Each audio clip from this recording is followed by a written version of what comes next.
ابن الدیلمی کہتے ہیں میں ابی ابن کعب کے پاس حاضر ہوا، ان سے کہا کہ میرے دل میں تقدیر سے متعلق کچھ شکوک و شبہات پیدا ہو گئے. شیطان وسوسے ڈالتا رہتا آف اینڈ آن، ایسا ہو جاتا ہے، آپ اس بارے میں مجھے کچھ بتائیں، شاید اللہ تعالیٰ میرے دل سے ان مشتبہات کو نکال دیں. ابی رضی اللہ عنہ نے فرمایا اگر اللہ آسمان والوں اور زمین والوں کو عذاب دینا چاہے تو عذاب دے سکتا ہے، اور وہ ان پر ظلم کرنے والا نہیں ہوگا، اور اگر وہ ان پہ رحم فرمائے تو اس کی رحمت ان کے لیے ان کے اعمال سے بہتر ہے. اور اگر تم احد پہاڑ کے برابر بھی سونا خرچ کر دو تو جب تک تم تقدیر پر ایمان نہ لاؤ گے اللہ تعالیٰ اسے قبول نہیں کرے گا. یہ جملہ بہت ہی زبردست ہے کہ اگر احد پہاڑ جتنا سونا بھی کسی نے اللہ کے راستے میں صدقہ کیا لیکن وہ تقدیر کو نہیں مانتا تو اس کو رائی کے دانے برابر بھی اس کا اجر نہیں ملے گا. یعنی یہ ماننا ضروری ہے کہ جو اللہ کے فیصلے ہیں وہ بالکل عدل پر، حکمت پر، اس کی مشیت پر مبنی ہے. اور جب تک یہ نہ جان لو کہ تمہیں جو کچھ پہنچا ہے وہ تم سے خطا ہونے والا نہ تھا، اور جو تمہیں نہیں پہنچا وہ تمہیں ہرگز ملنے والا نہ تھا، اور اگر اس اعتقاد کے بغیر تم مر گئے تو تم جہنم میں جاؤ گے، کیونکہ ایمان کا حصہ ہے نا تقدیر. ابن الدیلمی کہتے ہیں پھر میں عبداللہ بن مسعود کے پاس آیا تو انہوں نے بھی اسی طرح کہا. پھر میں حذیفہ بن یمان کے پاس آیا، انہوں نے بھی یہی کہا. پھر میں زید بن ثابت کے پاس گیا، انہوں نے بھی مجھ سے نبی صلی اللہ علیہ وسلم کی یہی مثال بیان کی. یعنی سب نے ایک ہی بات کی، سب صحابہ کا ایمان تقدیر پر ایک ہی طرح کا تھا. کیا کہ جو تمہیں ملنے والا ہے وہ کسی اور کو نہیں جائے گا، اور جو کسی اور کے حصے کا تھا وہ تمہیں نہیں ملنے والا تھا. ٹھیک ہے، تو اللہ کا ارادہ، اللہ کا فیصلہ تمہارے ارادے، تمہاری چاہت اور تمہارے فیصلوں پر حاوی ہے، اور صرف تمہارے ارادوں سے نہیں ہوتا جب تک اللہ کا ارادہ ساتھ شامل نہ ہو. صحابہ کا اپنی اولاد کو مرتے وقت نصیحت کرنا ہم سب کو بھی اپنی اولاد کو کرنی چاہیے.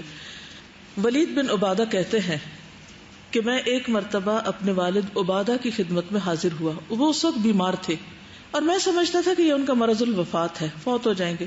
میں نے ان سے عرض کیا ابا جان مجھے پوری کوشش کر کے کوئی وصیت کر دیجئے. انہوں نے کہا مجھے اٹھا کر بٹھا دو. پھر کہا بیٹا تم اس وقت تک ایمان کا ذائقہ نہیں چکھ سکتے اور اللہ کی ذات کے متعلق جو علم ہے اس کی حقیقت نہیں جان سکتے جب تک تم اس بات پر ایمان نہ لاؤ کہ اچھی بری تقدیر اللہ کی طرف سے ہے. ٹھیک ہے، نہ اللہ کی معرفت ہو سکتی ہے اور نہ ہی ایمان کا لطف اٹھا سکتے ہو جب تک تقدیر کو نہ مانو. میں نے عرض کیا ابا جان مجھے کیسے معلوم ہوگا کہ تقدیر کا کون سا فیصلہ میرے حق میں اچھا ہے اور کون سا برا؟ انہوں نے کہا تم اس بات کا یقین رکھو کہ جو چیز تم سے چوک گئی وہ تمہیں پیش نہیں آ سکتی تھی، اور جو پیش آ گئی وہ چوک نہیں سکتی تھی، یعنی کہ ادھر ادھر نہیں جا سکتی تھی. بیٹا میں نے رسول اللہ صلی اللہ علیہ وسلم کو یہ فرماتے ہوئے سنا ہے کہ سب سے پہلے اللہ نے قلم کو پیدا کیا اور اس سے فرمایا کہ لکھو، چنانچہ اس نے قیامت تک ہونے والے واقعات کو لکھ دیا. بیٹا اگر تم مرتے وقت اس عقیدے پر نہ ہوئے تو تم جہنم میں داخل ہوگے. مسند احمد کی روایت ہے. یہ تو کیا یہ کہنا کہ کسی نے ہمارا حق مارا ہے عقیدہ تقدیر کی منافی ہے؟ نہیں، وہ تو اس کے پارٹ پہ جائے گا نا. حق تو مارا ہے اس نے، لیکن یہ چیز ہمیں نہیں ملنے والی تھی اسی لیے اس نے حق مار دیا. ٹھیک ہے، اب اس نے جو حق مارا وہ اس کی جسٹیفیکیشن یہ نہیں کہ اللہ نے چاہا تھا کہ میں حق مار دوں، نہیں، وہ اس کی چوائس پر ہے کہ اس نے کیوں ایسا کیا. لیکن اگر وہ حق نہ بھی مارتا تو بھی وہ چیز کہیں گر سکتی تھی، ٹوٹ سکتی تھی، ہمیں پھر بھی نہیں ملنی تھی. ٹھیک ہے نا. انسان کی دنیا کی بے چینیاں، بے قراریاں، کنفیوژنز دور ہو ہی نہیں سکتی جب تک اس پر ایمان نہ ہو. دیکھیے اللہ کے ہر فیصلے کے پیچھے کوئی حکمت ہوتی ہے. کیا ضروری ہے کہ ہمیں وہ حکمت سمجھ آئے؟ ضروری ہے؟ نہیں ضروری، قطعاً ضروری نہیں. وہ چاہے تو ہمیں سمجھا دے، چاہے تو نہ سمجھائے، لیکن یہ ضروری ہے کہ ہم اسے ایکسپٹ کرنے والے ہوں. ایک تو پریشانیاں ختم ہوں گی، دوسرا یہ کہ ایفرٹس بڑی تیز ہو جائیں گی، کیونکہ ہر ایک سے کوشش دیکھی جا رہی ہے کہ میں امتحان میں ہوں، تھوڑے سے دن ہے، مجھے کچھ کر لینا چاہیے اور اچھے سے اچھے کام کر لینے چاہیے. حالات کا رونا نہیں روتے رہنا. یہ جو ہر وقت ہم حالات کو یا بہانہ بنا لیتے ہیں یا حالات کا رونا روتے رہتے ہیں، اور جو کرنا ہوتا ہے اپنی ذمہ داری نہیں پوری کرتے. تو جب ہم اپنی ذمہ داری پوری نہیں کریں گے تو پھر اس حساب میں کامیاب کہاں سے ہوں گے؟ ہرڈلز نہ ہو تو امتحان ہی کوئی نہیں. دیکھیں اگر آپ کا رستہ سیدھا صاف ہے اور ہر چیز آپ سے تعاون کر رہی، اگرچہ جتنی چیزیں آپ سے تعاون کر رہی ہیں صرف ایک قدم اٹھا کے وہاں تک جانے میں، وہ بھی بے شمار ہیں جن کا آپ اندازہ ہی نہیں کر سکتے. اگر زمین کے اندر کا لاوا باہر نکلنے لگ جائے اور زمین ہر وقت ہلنے لگ جائے اور سورج تھوڑا سا نزدیک آ جائے تو پھر ہم دیکھیں کہ کیا کرنے کے قابل ہیں. لیکن ان نعمتوں کا تو کوئی شکر ہے ہی نہیں. سارا وقت جو چھوٹی چھوٹی ہرڈلز ہیں نا، بس انہی پہ الجھ رہے ہیں کہ وہ ہرڈلز کیوں آ گئی ہیں. ضروری نہیں کہ اس دنیا میں انسان کو کوئی چیز ملے تو وہ اس وجہ سے مل رہی ہو کہ وہ بہت ہی کوئی، ہم تو عام طور پہ کہتے ہیں بڑا خوش قسمت ہے اور اللہ اس سے بڑا راضی ہے اس لیے سب کچھ ملا ہوا ہے. پھر تو ہر حرام کام کر کے لوگ جو کچھ حاصل کر رہے ہیں وہ سبھی خوش قسمت ہو گئے. اور کسی کا اگر کوئی نقصان ہو گیا تو یہ ہمیں بدگمانی کرنے کا کوئی حق نہیں کہ اللہ تعالیٰ اس سے ناراض ہے اس لیے اس سے فلاں چیز چھن گئی. اللہ عالم، اللہ ہی بہتر جانتا ہے. استاذہ کل میں نے ایک حدیث پڑھی تھی کہ آپ صلی اللہ علیہ وسلم نے فرمایا، سنو تم میں سے ہر ایک کی جنت اور دوزخ میں جگہ مقرر کر دی گئی ہے، لکھی ہوئی ہے. لوگوں نے کہا پھر ہم اس پر بھروسہ کر کے کیوں نہ بیٹھ جائیں؟ آپ نے فرمایا عمل کرتے رہو، ہر شخص سے وہی عمل صادر ہوں گے جن کے لیے وہ پیدا کیا گیا ہے. تو میرا کوشچن یہ ہے کہ اگر وہ عمل لکھ دیے گئے تو پھر انسان کے عمل کی ویلیو کیا ہے جو وہ اپنی ایفرٹ سے کچھ کرتا ہے؟ کیا اس کو چوائس نہیں دی گئی کہ وہ بٹن نیچے کا دبائے اوپر کا؟ یہ ہے یا نہیں؟ تو لیکن وہ تو پہلے سے لکھ دیا گیا نا. لکھنے کا کیا مطلب ہے؟ کل سے یہی تو ہم پڑھ رہے ہیں کہ لکھنے کا کیا مطلب ہے کہ اللہ کو پتا ہے، علم اللہ السابق، اللہ کو پتا ہے کہ اس شخص کو یہ مال و دولت ملے گا تو یہ اس سے یہ کام کرے گا، لہٰذا اس نتیجے پہ پہنچے گا. یعنی یہ آپ دیکھیے سب سے پہلے کیا اللہ نے انسان کو اختیار کوئی دیا یا نہیں دیا، یا مجبور کیا اور اس کو زور زبردستی اس گلی میں ہانک دیا کہ نہیں تم ادھر ہی چلو جس کا اینڈ جہنم میں؟ نہیں. ٹھیک ہے، اس کا مطلب یہ ہے کہ اللہ کو سب پتا ہے کہ کس نے کہاں پہنچنا ہے. تم کام کرتے چلے جاؤ، جو جس طرف جانا ہوگا اس کا رستے آسان ہوتے جائیں گے. تو سب سے پہلے تو یہ کہ ہم کدھر جانا چاہتے ہیں، پھر وہاں بات آ جاتی. ٹھیک ہے، اس کا یہ مطلب نہیں کہ اللہ نے کچھ لوگوں کو پیدا کر کے وہیں ضرور پھینکنا ہے.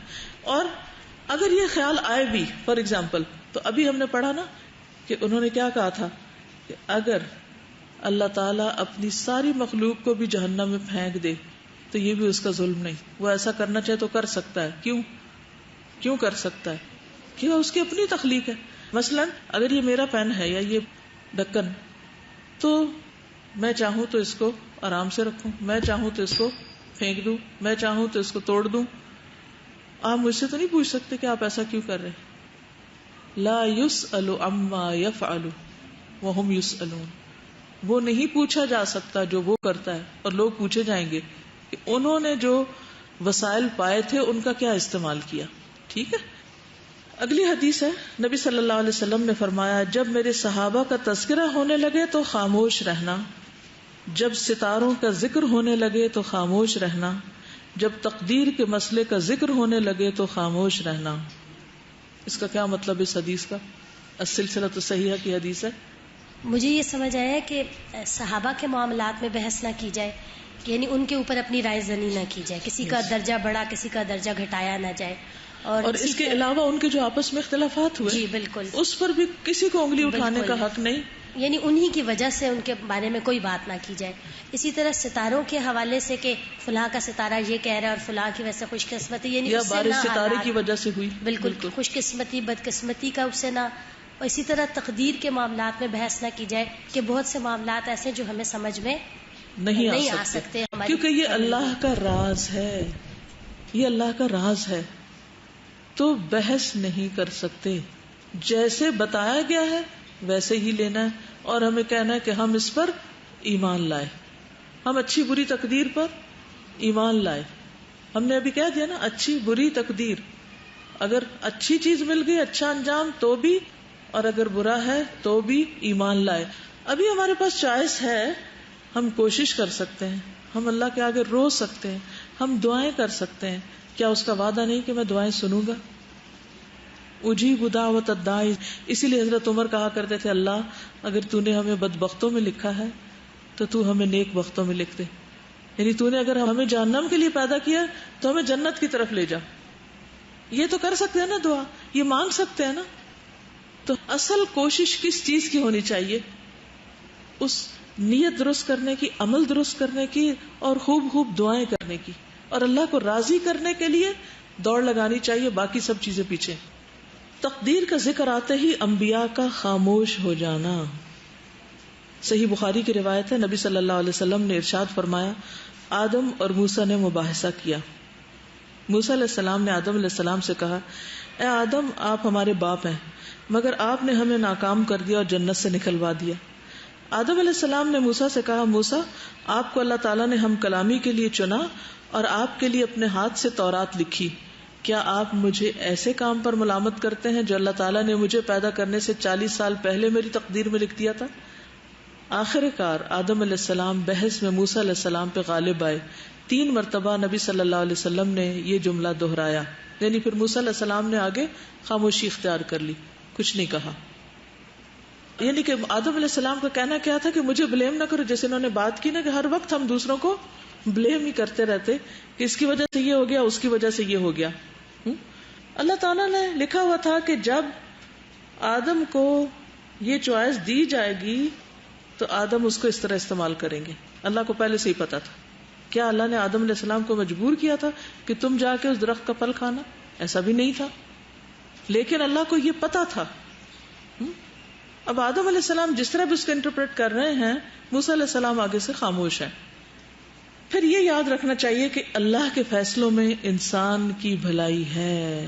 یہ بس پکی گرہ باندھ لے کہ یا اللہ تیرا جو فیصلہ ہے نا اسی میں خیر ہے، اس میں ضرور خیر ہے. اس سے آپ کو ٹھنڈک نصیب ہوگی اور پھر آپ اس طرف کو چل پڑیں گے، اس اچھے کام کی طرف، یعنی اس میں سے خیر ڈھونڈنے لگیں گے. رسول اللہ صلی اللہ علیہ وسلم نے فرمایا، جس بچے کو خضر علیہ السلام نے قتل کیا تھا وہ کافر تھا. اگر وہ زندہ رہتا تو والدین کو سرکشی اور کفر پہ مجبور کرتا.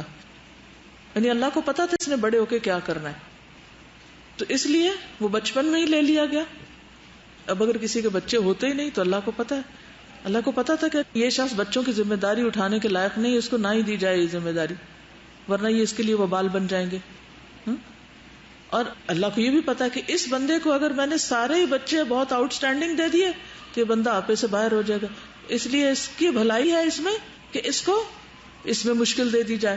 اللہ کو پتا تھا اگر اس بندے کو اتنا مال دے دیا گیا تو یہ فتنہ فساد میں پڑ جائے گا اور اپنی جنت کھو بیٹھے گا، تو اللہ نے اس کو ہینڈ ٹو ماؤتھ رکھا. اللہ کو پتا تھا کہ اس بندے کو اگر میں نے کم دیا تو یہ کچھ نہیں کر سکے گا، تو اللہ نے اس کے لیے رزق زیادہ کر دیا. ہم تو ایک اندازہ ہی کر سکتے ہیں نا، لیکن اصل بات یہ ہے کہ حقیقت اللہ ہی کو پتا ہے. تقدیر اللہ کا علم ہے. ام المومنین عائشہ رضی اللہ عنہا سے روایت ہے کہ ایک بچہ فوت ہو گیا تو میں نے کہا اس کے لیے خوشخبری ہو، وہ تو جنت کی چڑیوں میں سے ایک چڑیا ہے. تو رسول اللہ صلی اللہ علیہ وسلم نے فرمایا، کیا تم نہیں جانتی ہو کہ اللہ نے جنت اور جہنم کو پیدا کیا ہے، اور اس کے لیے کچھ لوگوں کو پیدا کیا اور کچھ کو اس کے لیے پیدا کیا. یعنی اللہ کو پتا ہے کہ یہ بچہ جب بڑا ہوگا تو کیا بنے گا، اور اس کے مطابق وہ اس سے پہلے بھی فیصلہ کر سکتا ہے. پھر یہ ہے کہ کوئی چیز تقدیر سے سبقت نہیں کر سکتی.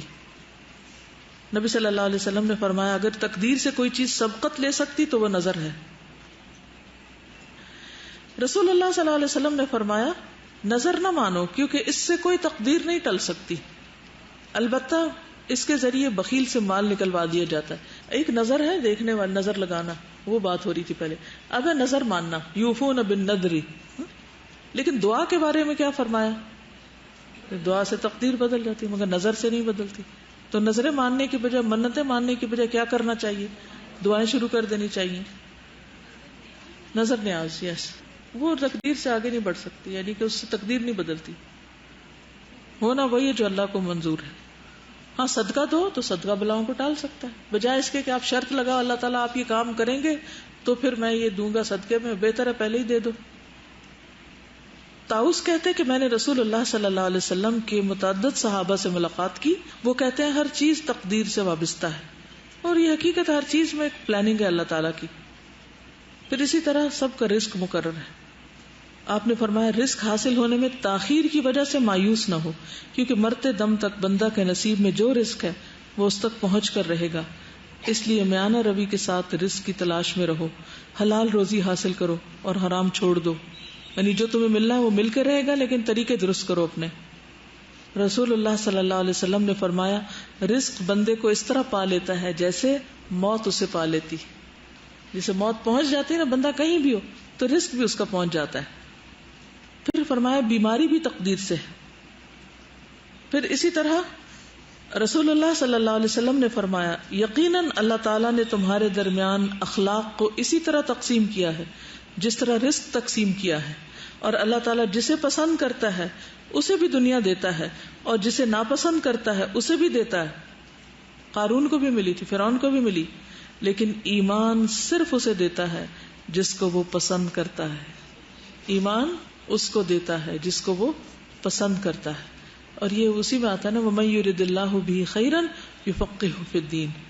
تو ایمان ایک تو ہے نا کہ زبانی ہم کہہ دیتے ہیں بغیر سوچے سمجھے، اور ایک یہ کہ پھر ایمان کی حقیقت کو پہنچنا. ہر چیز تقدیر سے وابستہ ہے، یہاں تک کہ فہم و فراست اور بے بسی بھی. اب آپ کہیں گے اچھا اس کا مطلب کچھ لوگ بے وقوف ہیں تو ان کی تقدیر میں بے وقوف رہیں. یہ مطلب نہیں ہے. مطلب اس کا یہ ہے کہ آپ نے دیکھا ہوگا کہ آپ بہت عقل مند اور ذہین ہوتے ہیں اور ہر کام بڑے اچھے طریقے سے کر رہے ہوتے ہیں، اور پھر چلتے چلتے آپ سے کوئی ایک ایسی غلطی ہوتی ہے تو آپ کہتے ہیں میری مت ماری گئی. یہ کیوں ہوا؟ مت کیوں ماری گئی اس وقت؟ تاکہ ہمیں یہ یاد رہے کہ ہم عقل کل نہیں ہیں، ہم سے غلطیاں ہوتی ہیں، تاکہ ہمیں اپنی حیثیت کا پتہ چلے اور ہم اللہ کی طرف رجوع کرتے رہیں. اگر کسی انسان سے کوئی غلطی ہی نہ ہو، اگر کسی سے کوئی غلطی ہی نہ ہو تو پھر وہ کیا بن جائے؟ وہ خدا بن جائے. ٹھیک ہے نا؟ تو یہ بھی اللہ کا فیصلہ ہے، یعنی اللہ کی پلاننگ میں ہے یہ بھی کہ انسانوں سے عقل مندی کے کام بھی ہوں گے اور کچھ ایسے کام بھی ہوں گے. ٹھیک ہے. پھر اسی طرح بے بسی. آپ کئی دفعہ یہ نہیں کہتے کہ اس دفعہ تو میں اس کام میں اتنا بے بس ہوا، کبھی بھی نہیں ہوا. 2 جملے لکھنے میرے لیے محال ہو گئے. ہوتا ہے نا، وہی ہم ہوتے ہیں، وہی ہمارا قلم ہوتا ہے اور ہم صفحوں پہ صفحے لکھ سکتے ہیں، اور وہی ہم ہوتے ہیں کہ تھوڑا سا بھی لکھنا مشکل ہو جاتا ہے. تو یہ بے بسی کیا چیز ہے؟ یہ کیا ظاہر کرتی ہے؟ اللہ کی طاقت، کہ تم خدا نہیں ہو، کوئی اور ہے. اس نے جتنا چاہا تمہیں صلاحیت دی، کام کی سہولت دی، اور جب چاہا لے لی. جتنی چاہی زندگی دی، جتنی چاہی نہیں دی، جتنا چاہا رزق دیا. یہ ایسا اس نے کیوں کیا کہ کسی کو کچھ دیا، کسی کو کچھ دیا؟ اس کی کیا وجہ تھی؟ کیا سمجھ آیا آپ کو؟ کیوں ایسا ہے؟ ہاں؟ کسی کو ایک چیز میں زیادہ دے دیا، کسی کو دوسری چیز میں زیادہ دے دیا. اور لِيَتَّخِذَ بَعْضَكُمْ بَعْضًا سُخْرِيًّا. دنیا کا انتظام ہی ایسے چلتا ہے. شکر گزاری بھی پیدا ہوتی ہے. تو یہ اللہ کا ڈسپلن ہے. تقدیر دیکھیے، یہ جو کی ورڈز میں نے آپ کو بتایا نا، یہ اللہ کا علم ہے، اللہ کی قدرت ہے، اللہ کا راز ہے، اللہ کا فیصلہ ہے، اللہ کی پلاننگ ہے. یہ اگر یاد رہے نا تو جب تقدیر کے اوپر کوئی آپ کے ذہن میں کنفیوژن آنے لگے، فوراً سوچ لیں کہ یہ اللہ کا راز ہے، اللہ کو بتائے. اللہ کی باتیں اللہ ہی جانے، اس کے راز وہی جانے. اگر انسان کی ہر کوشش کامیاب ہو جائے تو کیا وہ خالق کو پہچان سکتا ہے؟ نہیں. وہ کیا سمجھے گا کہ میں ہی خالق ہوں، پھر میں خود ہی اپنے لیے ہر چیز بنا رہا ہوں. وہ ایک دفعہ آیا تھا نا کہ کچھ مسلم جرنلسٹ جو تھے وہ خروشیف کے پاس گئے، جو روس کا پہلا صدر تھا. تو وہ ان کو لے کے تو جہاز پہ اوپر گیا. جب جہاز چل رہا تھا تو اس نے مذاق اڑایا مسلمانوں کا. کہنے لگا کہ ہم کافی اوپر آ چکے ہیں، لیکن یہاں کہیں آپ کا خدا نظر نہیں آ رہا، کیونکہ تم سب کہتے ہو آسمان پر ہے، اوپر ہے. تو اس میں سے ایک صحافی بولا کہ مسٹر پریزیڈنٹ، آپ جہاز کا دروازہ کھول کے باہر قدم رکھیے تو آپ کو خدا مل جائے گا. ہم سمجھتے کہ سارے اسباب ہمارے، ہم نے بنائے ہیں کہ یہ جہاز اڑ رہے ہیں. یہ اللہ نے اسباب پیدا کیے ہیں. اب آپ جہاز کا دروازہ کھول کے باہر قدم رکھیں، پھر آپ اپنے اسباب فَلْيَرْتَقُوا فِي الْأَسْبَابِ، پھر آپ لائیں کوئی سبب کہ آپ ہوا میں خود بھی تیر کے دکھائیں. یہ کیوں نہیں ہے؟ اگر آپ ہی عقل کل ہیں اور سارا کچھ آپ نے ہی بنایا اور سب آپ کے حکم سے چل رہا ہے، تو اس پہ بھی اپنا حکم چلائیں، اس باہر کی ہوا پہ بھی. پھر دنیا کا ملنا بھی مقدر سے ہے. رسول اللہ صلی اللہ علیہ وسلم نے فرمایا، جس شخص کو بڑی فکر دنیا ہی کی ہو تو اللہ تعالیٰ اس کے کام پریشان کر دے گا. یعنی جس کا بڑا غم دنیا ہو اللہ اس کے کام بکھیر دے گا, کچھ پورا نہیں ہوگا اس کا. اور اس کی مفلسی اس کی دونوں آنکھوں کے درمیان رکھ دے گا, یعنی ہر وقت اس کے سامنے رہے گی. مفلسی کیا ہوتی؟ پاورٹی. اور دنیا اس کو اتنی ہی ملے گی جتنی اس کی قسمت میں ہے. اور جس کی نیت اصل آخرت کی طرف ہو تو اللہ تعالیٰ اس کے سب کام درست کر دے گا اور اس کے دل میں بے پرواہی ڈال دے گا اور دنیا جھک کر اس کے پاس آئے گی. پھر اولاد کا ملنا بھی اللہ کی طرف سے ہے. نبی صلی اللہ علیہ وسلم نے فرمایا قیامت تک جس جان کے متعلق اللہ نے پیدا ہونا لکھ دیا ہے وہ ضرور پیدا ہو کر رہے گی. پھر اسی طرح نبی صلی اللہ علیہ وسلم نے فرمایا جس مادے سے بچہ پیدا ہونا ہو تو اگر اس کو چٹان پر بھی بہا دے تو اللہ تعالیٰ اس سے بچہ پیدا کر دے گا. اللہ تعالیٰ نے جس نفس کو پیدا کرنا ہے اسے ضرور پیدا کرے گا. پھر موت کا وقت اور جگہ مقرر ہے. عبداللہ بن مسعود سے روایت ہے کہ نبی صلی اللہ علیہ وسلم نے فرمایا جب تم میں سے کسی کی موت کسی زمین پر ہوتی ہے تو اسے وہاں جانے کی حاجت پڑ جاتی, کوئی کام پڑ جاتا ہے اور وہ وہاں پہنچ جاتا ہے اور وہاں اس کی موت اسے آ لیتی. جب اپنے انتہا کے مقام پر پہنچ جاتا ہے تو اللہ تعالیٰ اس کی روح قبض کرتا ہے اور قیامت کے دن وہاں کی زمین کہے گی اے مالک یہ تیری امانت حاضر ہے. آپ نے وہ واقعہ سنا ہوگا نا, سینیگال میں ایک دفعہ ایک ماں نے خواب دیکھا کہ اس کا بیٹا سفر پہ جا رہا تھا صبح, تو اس نے خواب دیکھا کہ جہاز کریش ہو گیا ہے وہ جس پہ اس نے جانا ہے. تو اس نے اپنے بیٹے کو سمجھانے کی کوشش کی کہ بیٹا تم نہیں جاؤ, میں نے خواب دیکھا ہے تو تمہارا سفر کرنا ٹھیک نہیں. تو اس نے کہا یہ میری ماں پرانے خیالات کی ہے اور مجھے کام کرنے سے روک رہی ہے. تو جب بیٹا نہیں مانا, لیکن ماں کا بھی دل کو قرار نہیں آ رہا تھا, جب بیٹا سو گیا تو اس نے اس کا جو الارم تھا وہ 2 گھنٹے آگے کر دیا کہ وہ نہ اٹھ سکے. اب ہوا یہ کہ جیسے اس نے خواب دیکھا تھا اسی طرح وہ جہاز پھٹ گیا. تو وہ بھاگی بھاگی بیٹے کے کمرے میں گئی تاکہ اسے اٹھائے اور بتایا کہ دیکھو جو میں نے خواب دیکھا تھا وہ سچا ہے. اور جب جا کے اس نے بیٹے کو اٹھایا تو بیٹا اٹھا ہی نہیں, بیٹا بستر پہ فوت ہو چکا تھا. تو بات یہ ہے کہ موت سے کوئی شخص بھاگ نہیں سکتا, جہاں آنی وہی آنی. اچھا یہ چیز انسان کو اتنا پرسکون کر دیتی ہے کہ آپ کے دل سے وہ جو ایک خوف ہوتا ہے نا ہر وقت کہ میں اگر گاڑی پہ بیٹھا تو مر جاؤں گا, میں جہاز پہ بیٹھا تو مر جاؤں گا, میں لفٹ میں چڑھا تو مر جاؤں گا, گرمی آئی تو مر جاؤں گا, ہر وقت ایک موت کا خوف. کچھ لوگوں کو فوبیا ہوتا ہے نا, ایک ڈر لگتا ہے کچھ لوگوں کو کہ ہے یہ نہ ہو جائے, کیا پتا چھاتی نہ گر پڑے, کیا پتا زمین نہ ہل پڑے, کیا پتا زلزلہ نہ آ جائے, کیا پتا طوفان نہ آ جائے, پتا نہیں کوئی وہاں سے اوپر سے گزرتی چیز. یعنی ہر وقت وہ یہی سوچتے رہتے ہیں. اور کچھ لوگوں کی تو یہ سوچ بیماری بن جاتی. ہمارے جو بیماریاں ہیں چاہے وہ سائیکولوجیکل ہوں اور ان کی وجہ سے پھر بعض دفعہ جسمانی بیماریاں ہو جاتی ہیں, ان سب کا علاج جو ہے ہمارے صحیح معنوں میں ایمان بالغیب اگر ہم پر یقین رکھتے ہوں تو بہت ساری بیماریاں ہمیں نہیں ہو سکتی. بالکل, یہ جو جتنے بھی فوبیاز ہیں نا یہ سارے ٹھیک ہو سکتے ہیں اگر تقدیر پر ایمان ہو کہ مجھے کچھ نہیں ہونا, میں نے گرنا نہیں یہاں سے جب تک اللہ نہ چاہے, کوئی میرا کچھ نقصان نہیں کر سکتا جب تک اللہ نہ چاہے. اور اگر کوئی چیز میری قسمت میں نہیں لکھی تو کوئی دے بھی نہیں سکتا مجھے. اگر دے سکتے ہوتے تو ماں باپ بچوں کو دنیا کی ہر نعمت نہ دے دیتے, سب کچھ اکٹھا کر کے ان کو دے دیتے, لیکن نہیں دے سکتے نا کیونکہ ان کے بس میں نہیں ہے. تو اس لیے نہ کوئی نفع دے سکتا ہے نہ کوئی نقصان دے سکتا ہے. یہ چیز انسان کو اتنا پرسکون کر دیتی ہے, اتنی جرت اور بہادری انسان کے اندر ڈال دیتی ہے کہ اس کے بعد پھر اس کو سارے ہر طرح کے خوف نکل جاتے ہیں. اور پھر اصل بات ہے کہ فوکس اس کا آخرت پہ ہو جاتا ہے, اللہ کی رضا پہ ہو جاتا ہے. پھر آپ دیکھیے قرآن مجید کی شکل میں جو ہدایت ہے ہمارے پاس وہ کتنی بڑی نعمت ہے. ہر بات کے بارے میں اللہ تعالیٰ ہمیں رہنمائی دیتا ہے. مثلاً اگر کوئی بہت مشکل وقت آ گیا, ایسا سخت گرمی ہے فار ایگزامپل, تو اللہ تعالیٰ کا وعدہ ہے ان مع العسر یسرا, عسر کے ساتھ یسر ہے. سخت گرمی میں بھی آپ اپنے جسم پہ ہاتھ لگائیں تو پسینے کی وجہ سے ٹھنڈا معلوم ہوگا آپ کو. پھر آپ دیکھیے کہ پسینے کے ساتھ کتنے ٹاکسنز آپ کے نکلتے ہیں جو اس کے علاوہ نکل ہی نہیں سکتے. اسکن کے راستے کتنی صفائی ہو رہی ہوتی ہے آپ کی. پھر اور بھی بہت سارے فائدے ہیں جو اسی وقت ہو رہے ہوتے ہیں مگر ہم ان کو سوچ ہی نہیں سکتے. ہم چونکہ مانتے نہیں نا اللہ کے فیصلوں کو. تقدیر کیا ہے اصل میں؟ اللہ کے فیصلے مان لینا.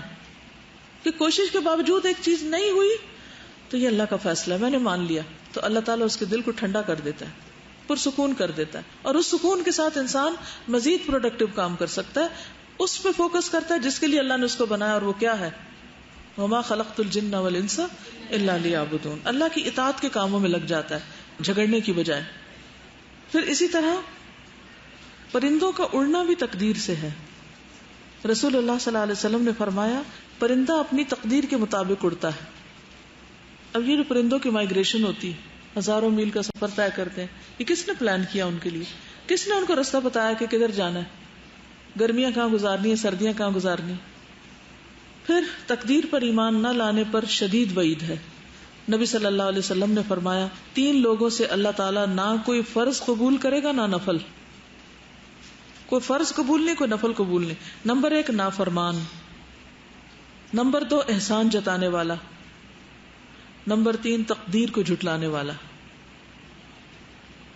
نبی صلی اللہ علیہ وسلم نے فرمایا، ایک اور حدیث ہے، اس امت کے مجوسی وہ لوگ ہیں جو اللہ کی تقدیر کو جھٹلانے والے ہیں، اگر وہ بیمار ہو جائیں تو ان کی عیادت نہ کرو، مر جائیں تو جنازے پہ نہ جاؤ۔ یعنی تقدیر کو جھٹلانے والا مسلمان ہی نہیں، بات سیدھی سی ہے یہ۔ ریفرنس سنن ابن ماجہ 92۔ تقدیر کے منکر سے نبی صلی اللہ علیہ وسلم کی بیزاری۔ عبادہ بن صامت نے اپنے بیٹے سے کہا، میں نے رسول اللہ صلی اللہ علیہ وسلم کو فرماتے ہوئے سنا، پہلی چیز جو اللہ نے پیدا کی وہ قلم، پھر اس سے فرمایا کہ لکھ۔ اس نے کہا، میرے رب میں کیا لکھوں؟ اللہ تعالیٰ نے فرمایا، ہر چیز کی تقدیر لکھ یہاں تک کہ قیامت قائم ہو جائے۔ اے میرے بیٹے، میں نے رسول اللہ صلی اللہ علیہ وسلم سے سنا، جو اس اعتقاد یقین کے بغیر مر گیا تو وہ مجھ سے نہیں۔ پھر اسی طرح صحابہ کی بھی ایسے لوگوں سے بیزاری تھی جو تقدیر کے منکر تھے۔ ایک اور روایت ہے، یحییٰ بن یعمر فرماتے ہیں کہ جس شخص نے سب سے پہلے تقدیر کے مسئلے میں گفتگو کی یعنی انکار کیا، وہ بصرے کا معبد جہنی تھا۔ پس میں اور حمید ہمیری حج یا عمرے کے ارادے سے چلے تو ہم نے کہا، کاش رسول اللہ صلی اللہ علیہ وسلم کے کسی صحابی سے ہماری ملاقات ہو جائے جس سے ہم ان لوگوں کے بارے میں پوچھ سکیں جو تقدیر میں کلام کرتے ہیں کہ یہ لوگ کیا فتنہ اٹھائے ہوئے، تو ہم ان سے کچھ علم حاصل کریں۔ بس اللہ کا کرنا ایسا ہوا کہ عبداللہ بن عمر مسجد میں داخل ہوتے ہوئے مل گئے، تو میں نے اور میرے ساتھی نے انہیں اپنے درمیان میں کر لیا، یعنی دونوں آگ سے پاس آ گئے۔ میں نے سوچا کہ میرا ساتھی مجھے بات کرنے دے گا، چنانچہ میں نے کہا، ابو عبد الرحمن، ہماری طرف کچھ ایسے لوگ نمودار ہوئے جو قرآن کی تلاوت بھی کرتے ہیں، علم کی باریکیاں بھی نکالتے ہیں، اور ان کا عقیدہ یہ ہے کہ تقدیر کچھ نہیں اور معاملات ویسے ہی ہو جاتے ہیں۔ ابن عمر نے فرمایا، جب تم ان سے ملو تو انہیں بتا دینا کہ میں ان سے بری ہوں اور وہ مجھ سے بری ہیں، یعنی ان کا ہم سے کوئی تعلق نہیں، خواہ وہ قرآن پڑھتے رہیں۔ نبی صلی اللہ علیہ وسلم نے فرمایا، اس امت کا معاملہ اس وقت تک اسلام کے موافق اور قریب رہے گا جب تک یہ لوگ بچوں اور تقدیر کے بارے میں گفتگو نہیں کریں گے۔ تقدیر کی تو سمجھ آ گئی ہے، بچوں کی بات کیا ہے یہ بتائیے۔ یعنی اس امت کا معاملہ اس وقت تک اسلام کے موافق رہے گا، قریب رہے گا۔ لا يزال امر هذه الامه مواتيا ومقاربا ما لم يتكلموا في الولدان والقدر۔ دیکھیے وہ جو ہوتا ہے نا کہ ایک ساری زندگی کا مرکز اور سینٹر اور گفتگو اور بات صرف بچوں کی، ان ساری زندگی کا مقصد و محور بچے، بس اس سے بیونڈ کچھ بھی نہیں، تو اولاد فتنہ ہے نا، اور ساری خیر صرف انہی کے لیے چاہنا اور باقیوں کو اس خیر میں شریک نہ کرنا۔ نبی صلی اللہ علیہ وسلم نے فرمایا، میری امت کے 2 قسم کے افراد حوض پر نہ آ سکیں گے، ایک قدریہ اور دوسرے مرجئہ۔ پھر دوزخی لوگوں کی علامت فرمایا، یہ آیت میری امت کے آخری زمانے کے اللہ عز و جل کی تقدیر کو جھٹلانے والے لوگوں کے بارے میں نازل ہوئی ہے۔ کون سی؟ انا کل شیء خلقناہ بقدر۔ تو اس سے پہلے آتا ہے ذوقوا مس سقر، کہ دوزخ میں آگ لگنے کے مزے چکھو، بے شک ہم نے ہر چیز کو ایک مقرر اندازے پر پیدا کیا۔ یعنی جو لوگ اس کو جھٹلائیں گے، ذرا ایمان ہی نہیں رہے گا تو باقی نماز روزے تو سب ضائع ہو گئے۔ ولید بن عبادہ کہتے ہیں، میرے والد نے مجھے وصیت کرتے ہوئے فرمایا، میں تمہیں ہر اچھی اور بری تقدیر پر ایمان لانے کی وصیت کرتا ہوں، کیونکہ تم تقدیر پر ایمان نہ لائے تو اللہ تعالیٰ تمہیں جہنم میں داخل کر دے گا۔ پھر اسی طرح جنت سے محرومی، جنت میں والدین کا نافرمان، جادو پہ ایمان رکھنے والا، عادی شراب خور اور تقدیر کو جھٹلانے والا داخل نہ ہوگا۔ نافع کہتے ہیں کہ اہل شام میں سے ایک شخص ابن عمر کا دوست تھا، ایک سیرین، جو ان سے خط و کتابت کرتا تھا، یعنی خط شط لکھتا تھا.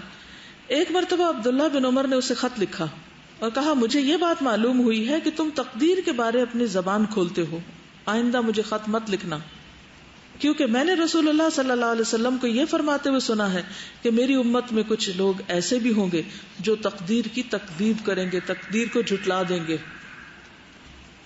اب چند باتیں کرنے کے کام. نمبر 1، جو مل جائے اس پہ اترانا نہیں، جو چھن جائے اس پہ دکھی نہیں رہنا ہر وقت. یہ تقدیر پر ایمان کا حصہ ہے، یہ نتیجہ ہے، یہ کرنے کے کام ہے. قرآن مجید میں آتا ہے ما اصاب من مصیبت فی الارض ولا فی انفسکم الا فی کتاب من قبل ان نبرأها ان ذلک علی اللہ یسیر لکی لا تأسوا علی ما فاتکم ولا تفرحوا بما آتاکم. الحدید 22-23.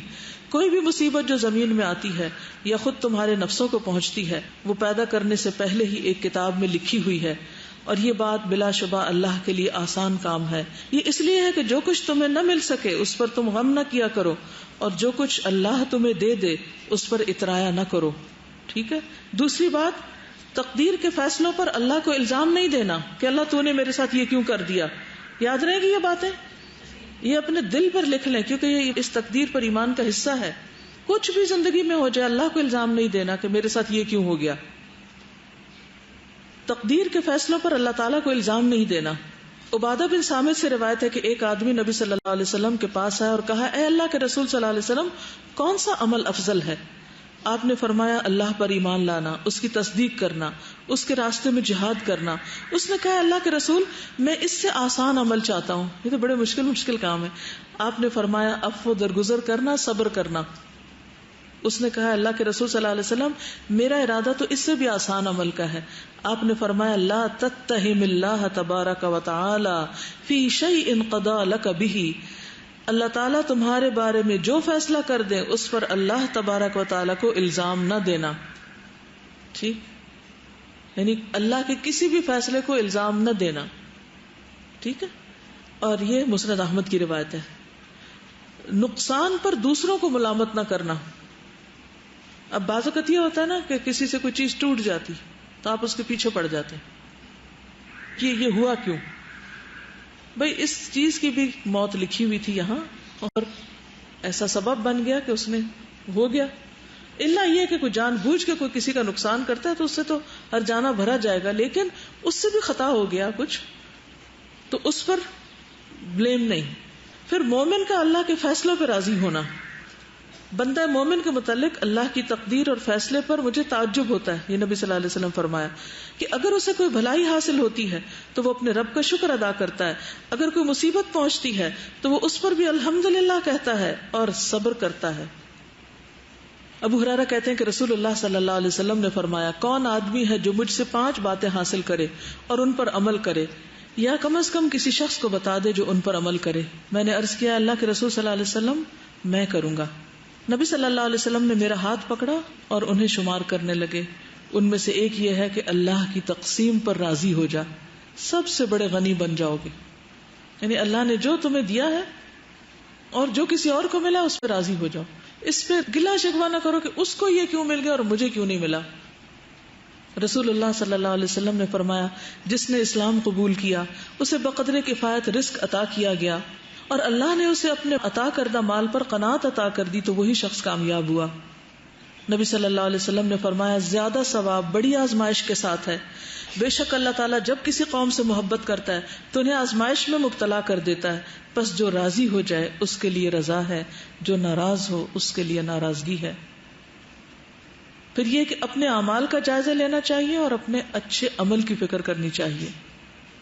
پھر اسی طرح حالات سے مایوس نہیں ہونا چاہیے بلکہ محنت کرنی چاہیے. آپ نے فرمایا طاقتور مومن اللہ کے نزدیک کمزور مومن سے بہتر ہے.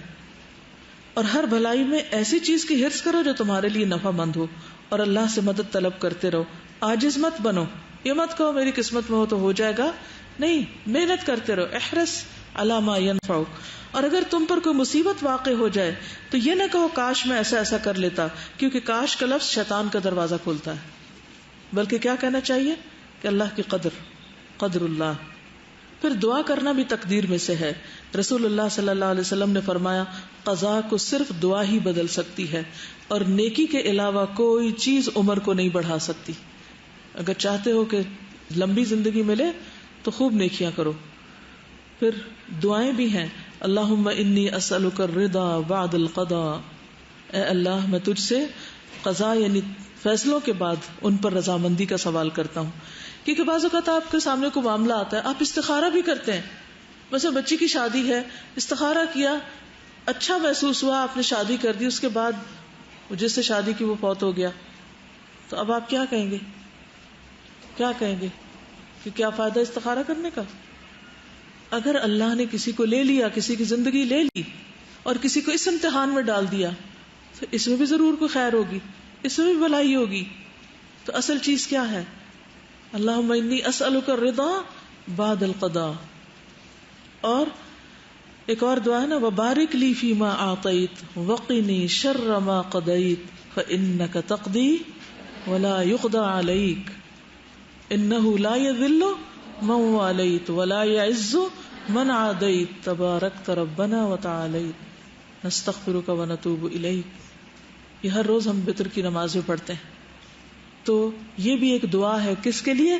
تقدیر پہ راضی ہونے کے لیے، اللہ کے فیصلوں پہ راضی ہونے کے لیے اور اللہ سے اچھائی کی دعا کرنے کے لیے. پھر وہ دعا حضرت ابو ہریرہ سے روایت ہے، صحیح مسلم کی ہے، نبی صلی اللہ علیہ وسلم یہ دعا پڑھا کرتے تھے، اللہم اصلح لی دینی الذی ہوا عصمت امری واصلح لی دنیای التی فیہا معاشی واصلح لی آخرتی التی فیہا معادی واجعل الحیاۃ زیادۃ لی فی کل خیر واجعل الموت راحۃ لی من کل شر.